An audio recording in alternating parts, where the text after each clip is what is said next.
ilalabas ko siya isa-isa. Okay, labas natin mga kapuso.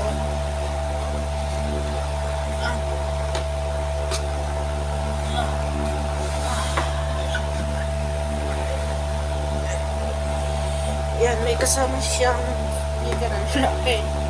Ito yung wire sa speaker. Ayan, nakakita nyo mga kapuso. Ayan. Ayan. Ayan, ang laki niya. Pansin nyo. Ang laki mga kapuso.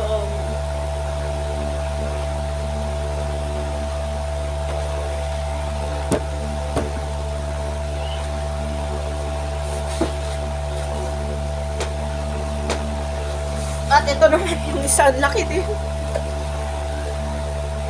Yan, ang laki yung mga kapuso. Napansin nyo. Ito rin yung wire niya.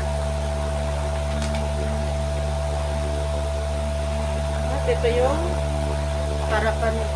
Yan. May nakalagay na logo na Promax. Napansin nyo yan mga kapuso. Ay!